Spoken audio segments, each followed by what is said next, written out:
जी, जिसने इस धनुष को तोड़ा है वो भगवान शंकर का परम दास है।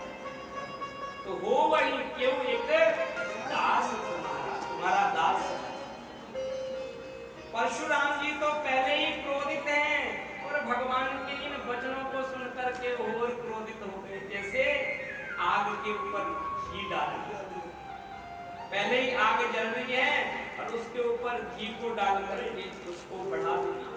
भगवान ने कहा है, भगवान का वो दास हो सकता है, सेवक सो जो करे सेवकाई। अरे कितनी मूर्खतापूर्ण बातें करते हो। सेवक तो उसे ही कहते हैं जो अपने स्वामी की सेवा करता है, अपने स्वामी की सेवा करता है। आदि करनी कहीं कर ही लगाई। और ऐसे कर्म करने वाले को यदि सेवक कहते हैं तो भलाई करने वाले को क्या कहते हैं, ये मुझे बता दीजिए। सुनहु राम जी शिव धनु तोड़ा, सहस भाव सम सोर निपुण। जिसने मेरे पिता जमदग्नि का वध किया है, अर्जुन कहते वो उसके बराबर किया है, शत्रु प्रतीत होता है। पिता ने परशुराम जी को आज्ञा दी कि अपनी माता रेणुका के गले को काट दे।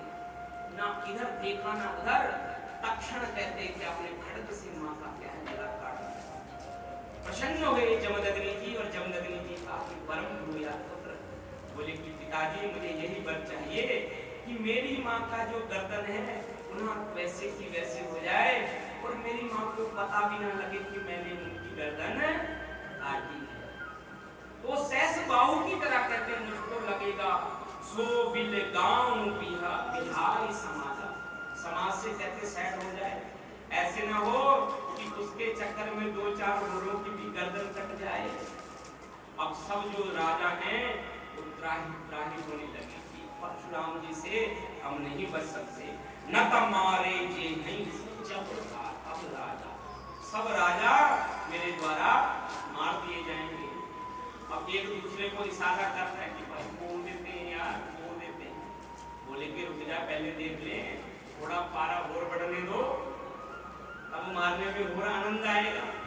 किसी को क्रोध आ रहा है, उसको क्रोध के ऊपर क्रोध के ऊपर यदि हम क्रोध दिलाते हैं तो कैसा लगता है। यहाँ पर भी कहते हैं उसी प्रकार से हुआ। भगवान ने अनेक प्रकार से यहाँ पर अन्याय विधि करी। भगवान ने परशुराम जी को समझाने की कोशिश करी कि विप्र वंश की असी प्रभुताई अभय होई जो तुम्हें डराई। तो हम अपना पुराण मानते हैं, ब्राह्मण वाक्य को तो हम साक्षात मंत्र मानते हैं, क्योंकि जो द्विजातियां हैं उसमें ब्राह्मण उनका क्या है, क्योंकि धर्म का जो स्तंभ है वो ब्राह्मण है। इसलिए हम तो क्षत्रिय हैं, हम राजा हैं, और राजा का तो पहला कर्तव्य यही है कि उनको क्या है, ब्राह्मणों की सेवा करनी चाहिए। परशुराम जी का मन क्या है, इधर से उधर हो रहा है। जब शिव जी के धनुष की याद आ रही है तो क्रोध आ रहा है, लेकिन जब राघवेंद्र सरकार के ऊपर देख रहे हैं, मुख की ओर देख रहे हैं, सारा क्रोध समाप्त हो जा रहा है। क्योंकि भगवान ने कहा कि सन्मुख होई जीव मोहि जबहि जन्म कोटि जग नासहि तब।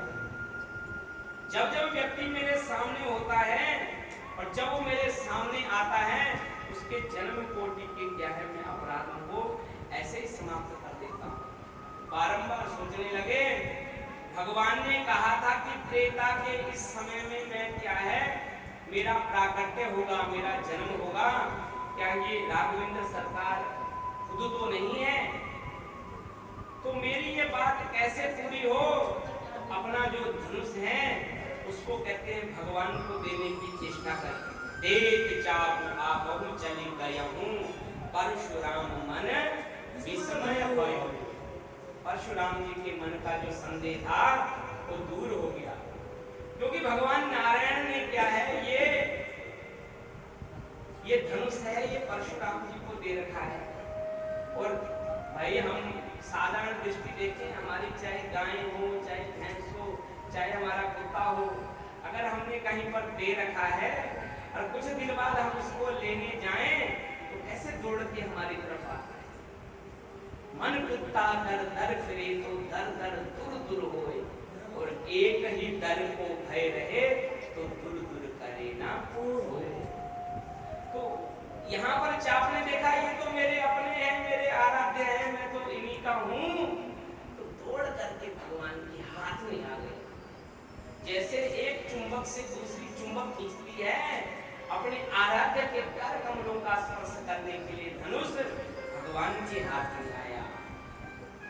और अब परशुराम जी समझ गए कि ये तो क्या है, भगवान सब प्रकार के संकटों का हरण करने के लिए आए हैं। और अनेक प्रकार से परशुराम जी ने भगवान की मंगलमय स्तुति करी।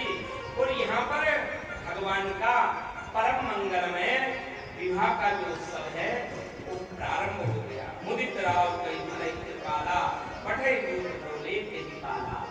उसी समय अयोध्यापुरी के लिए पुत्रों को प्रस्थान कराया गया।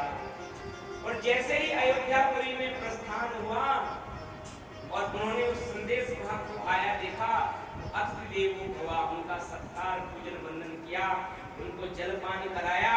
और जलपान करा करके उनसे कुशल क्षेम पूछी। राजा ने कहा कि भाई किम कारणम, किस कारण यहाँ पर आए हुए हो?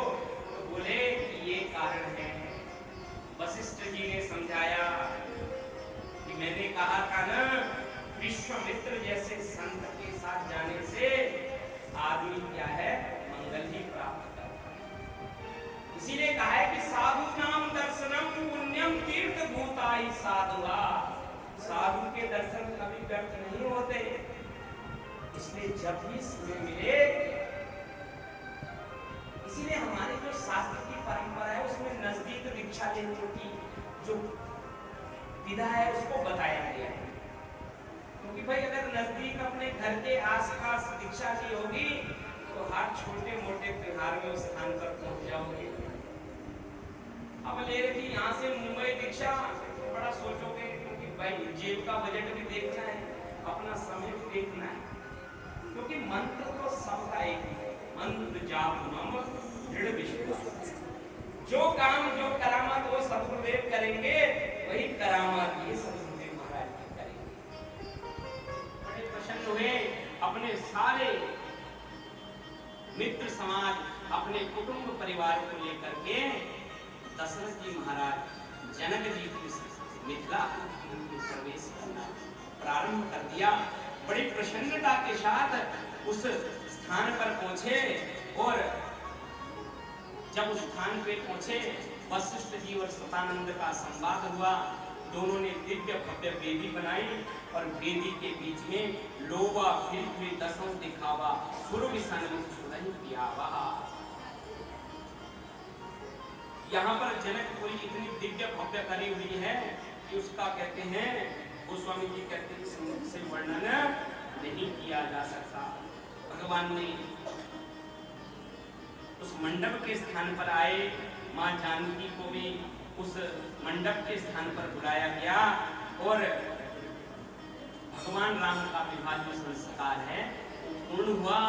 भगवान राम ने राम सिंह सिर सिंदूर देही शोभा कहीं न जाति। भगवान ने सिंदूर दान का जो कर्म है उसको प्रारंभ किया। और जनकपुरी में क्या है, बधाइयां बदनी प्रारंभ हो गई। बोलिए राम लला सरकार की जय हो। अब भगवान के मंगल में बधाई में आप प्रवेश करें भाव और श्रद्धा के साथ।